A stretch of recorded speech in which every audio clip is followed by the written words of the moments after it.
Então, meu querido Galo Borges, nada mais, nada menos do que a primeira pergunta. Essa é a que todo mundo quer saber.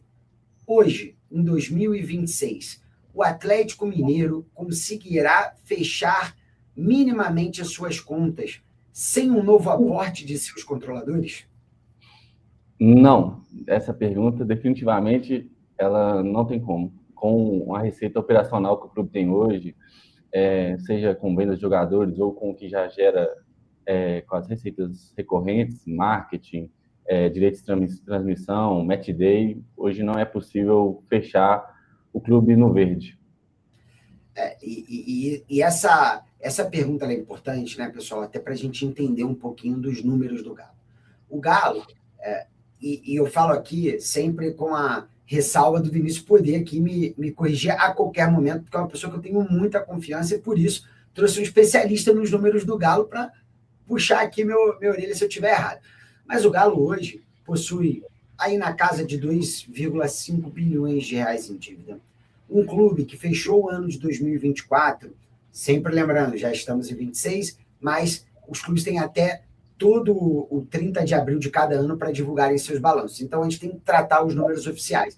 Então, de acordo com o relatório convocados, 607 milhões de reais em receita.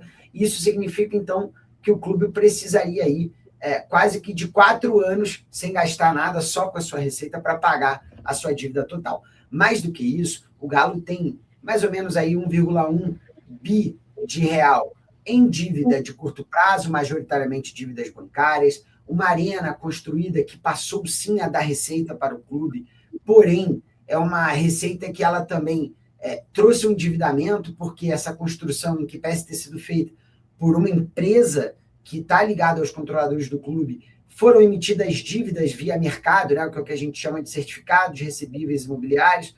Então, hoje essa dívida ela não permite que os seus próprios controladores optem por não pagar. Então, dentro dessa salada mista toda, eu sempre entro ali no Twitter e vejo um incansável amigo Galo Borges botando ali todos esses números, destrinchando. Galinho, fala para a gente um pouquinho aí desses números totais que eu trouxe para você, como que você está vendo a saúde do clube, por favor. O tempo é todo seu. Primeiramente, um prazer estar aqui participando do Sport Market Makers.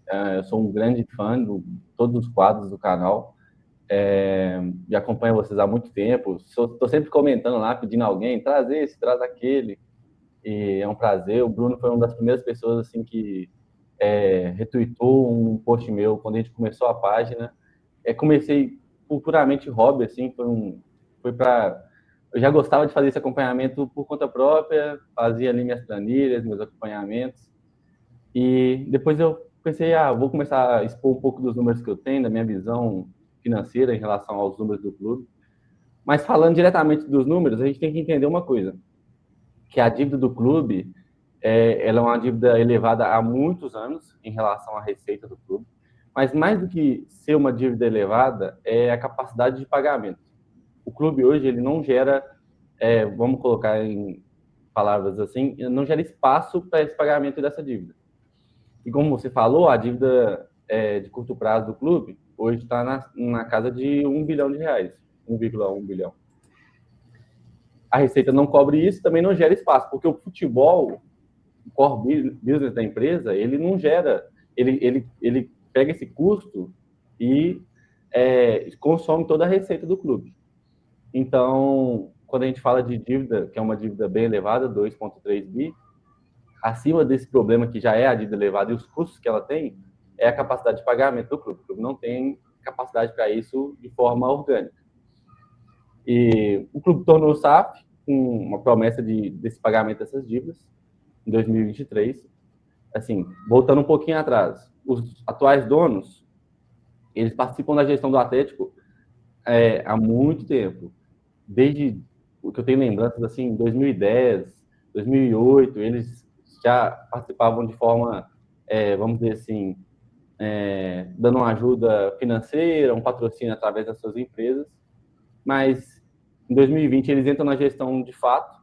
O clube tem um vexame, vamos dizer assim, imediato no começo de 2020, que é contra o Afogados. e ali eles já estavam ajudando o atual presidente, que era o Sérgio Sete Câmara. E quando perde ali, que um vexame assim, primeira fase de Copa do Brasil, o clube não esperava aquilo, eles entraram na gestão. Só que eles entraram com a carta branca, vamos dizer assim. Eles tinham um comando geral do clube para fazer cortes, contratar quem eles quisessem e injetar dinheiro. E ali eles começaram o que a gente chama de mecenato, né? Que coloca dinheiro como forma sem ser um empréstimo sem juros, só correção. Em 2023 se tornou SAF, que aí de fato foi aportado um grande volume de dinheiro, mais a conversão dos empréstimos passados.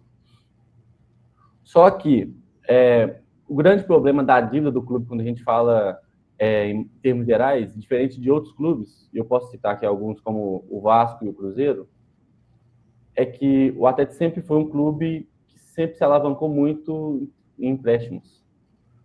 E isso, na geração de juros, o clube sempre vai rolando. Ele pega mais dinheiro para pagar os juros atuais e mais dinheiro para pagar os juros atuais. E quando chega num patamar de, a gente fala até no mercado, né, de default, né, já não tem condição de pegar mais empréstimo, não tem dinheiro para pagar os empréstimos atuais, o clube começa a dar calote no mercado. E aí ele escolhe. Eu até comentei com o Bruno a questão de escolher o que vai pagar agora.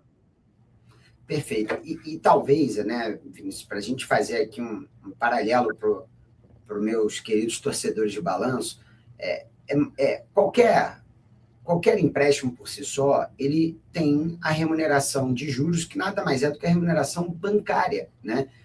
Tanto, né, obviamente, né, juros gerais, né, para a composição de mercado, e aí entra o que a gente chama, né, na Selic, e também o spread bancário. Então, se a Selic está em 15% ao ano, o banco ele vai te emprestar a 18%, a 19%, para que ele não só seja remunerado, como ele também consiga ter uma espécie de seguro para eventuais inadimplências. Então, uma das grandes perguntas que se fazem, que temos que nos fazer é qual que é a necessidade de você contrair novas dívidas em mercado se os seus controladores, em tese, possuem patrimônio avantajado para fazerem aportes no clube com remunerações infinitamente menores do que, eventualmente, um banco. E aí vamos trazer aqui um causa e efeito, né? Muito se esperou que os 4 Rs fizessem aportes parecidos, por exemplo, com o que o Paulo Nobre fez, né? Deixa eu lá no Palmeiras, né? Então, deixa eu emprestar aqui um valor, né? O que a gente chama, né, de juros careca, né? Que você me paga de volta, mas com aquele empréstimo quase que de um pai para um filho comprar um apartamento, alguma coisa nesse sentido. E aí, posteriormente, o clube já se equilibra para, sim, dar voos maiores. E como você mesmo comentou, o clube ele prefere operar alavancado. Então, foi um clube que apostou em resultados esportivos nos últimos anos, e ao contrário de 21, quando quase tudo deu certo, não fosse aquela infelicidade no bom sentido, né, daquele lance do Verón, né, no Mineirão, que sabidamente o clube jogou melhor naquela eliminatória, mas tirando aquele detalhe, foi um ano mágico para o clube, né, com conquistas de Brasileiro, Copa do Brasil. E aí, jogando isso para frente, o Atlético vem de sucessivos resultados, eu não diria não somente amargos, mas um clube que chegou em várias finais de Copa e acabou não sendo campeão. Mas aí sim, jogando para o lado financeiro, fica essa necessidade de vender o almoço para comprar a janta, e aí, a partir disso, a pergunta natural para alguém que olha de fora não seria mais fácil esses controladores colocarem esse dinheiro? E aí, o Galo, a minha pergunta para você cara, você ouve falar desse aporte vindo, não vindo? O que se repercute aí? A gente já tem a informação que é dada pelos próprios donos do Atlético, da família Menin, né, que hoje são os controladores do clube, porque a gente tem que fazer uma separação. Os 4 Rs, eles eram muito presentes, vamos dizer assim, igualmente, a partir de 2020, antes da SAF. Hoje, o clube é controlado pela família Menin, então é Rafael e Rubens. E tem, por exemplo, o fundo do Vorcado, que é o FIP Galo Forte, e o Ricardo Guimarães, que tem uma porcentagem assim, minoritária, 9%, 8% do clube. Mas eles já deram essa informação, e a gente tem informação até do valor, que é de 500 milhões. O clube já tem confirmado que terá 500 milhões em março, meados de março e abril, com o foco total nas dívidas bancárias e também vamos dizer assim, né, no acerto do fluxo de caixa. Porque também não adianta chegar lá, quitar todas as dívidas bancárias e no meio do ano atrasar salário, que aconteceu esse ano, né? Então, o clube, a gente já tem essa informação. E também teve alguns movimentos que a gente não pode chamar de aporte, porque não é um dinheiro, vamos dizer assim, um dinheiro novo externo, mas serve como uma receita nova para poder quitar a dívida, que é a troca para a LFU, que agora foi até barrado por causa do CAD, o CAD está avaliando a LFU, e também agora o FDIC, que foi anunciado agora em dezembro de 2025, que foi um adiantamento de receitas, mas como a gente está falando de financiamento, de taxa de juros, um financiamento de forma mais barata e também para regularização de fluxo de caixa e pagamento de dívida. Então, sim, teremos um aporte. Eu acho um valor, talvez um valor que ainda vai ter algum resquício de dívida, mas, segundo o próprio Rubens, a dívida da Arena, que são os CRIs, a dívida da Arena ela já é uma dívida com data para acabar, que é setembro de 2029. Ela suga muito caixa do clube, mas, segundo eles vão manter essa dívida porque a própria Arena se paga. Bom, então já justificou sua vinda aqui, informação relevantíssima, né? A expectativa desse aporte de 500 milhões de reais, que vai visar justamente o que o fair play financeiro trouxe aí no seu último item, né, como obrigação dos clubes, de não ultrapassarem 45% da sua dívida total sendo receita de curto prazo. Porque senão foi exatamente o que o Galo Borges acabou de explicar, tá, pessoal? O clube começa a literalmente não conseguir pagar os juros e vai jogando, empurrando para frente, e a bola de neve vai ficando cada vez maior, né? Então, essa informação, ela é relevante, eu estou considerando ela até muito nova aqui, pelo menos para mim, né? Entendo dessa maneira. E aí também, assim, falando um pouco dessa situação, desse aporte, é óbvio, né, que hoje o Galo ele tem uma situação do Vorcaro, né? O Vorcaro também dono, né, do Banco Master, hoje está em prisão, né?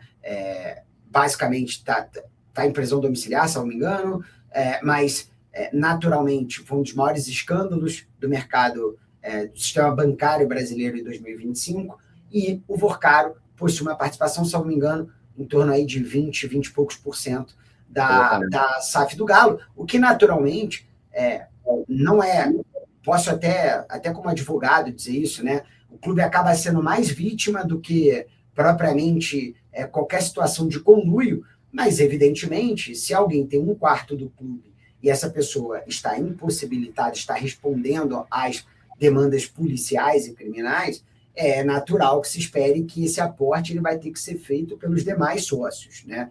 E aí, dentro dessa situação toda, o Galo Borges, eu queria só que você me explicasse, porque também tem uma conversinha de diluição da associação, né? Que ora teria 25% e pode cair para 10%, é isso mesmo? Isso. Tem até uma confusão que o pessoal faz da lei, que a lei ela não fala que o clube associativo tem que manter 10%. Na primeira venda, quando está transformando da associação para a SAF, o clube associativo mantém esses 10%. Mas nas posteriores, se a associação aprovar, isso pode ser diluído a zero, não tem problema. E quando foi feita a SAF do clube, ficou acordado entre os donos e o atual presidente da associação, que era o Sérgio Coelho, que o clube associativo manteria 25% das ações da SAF. Naquele momento, eu não entendi muito bem qual era o contexto ali de manter 25%, e que não seria diluído em momento algum, ou seja, sempre manteria a proporção de 25 e 75. Se houvesse diluição, aconteceria dentro da holding, que é a holding controladora do clube. Foi passando o tempo, sempre foi falado da necessidade de aporte, de dinheiro externo, e segundo o próprio dono, Rafael, falou que essa questão do dinheiro, dos 25%, essa bloqueava muito investidores externos, porque eles falavam que não fazia sentido investir no clube e sempre ter diluição dentro da holding. Então, o clube fez a votação, a associação fez a votação, que pode se diluir a associação, e aí a diluição é proporcional ao investimento, ao capital social da empresa. Então, pode diluir até abaixo de 10%, mas eu acho que vai ser muito difícil de diluir até abaixo de 10%, porque o capital social da empresa já está elevado, mas pode sim diluir.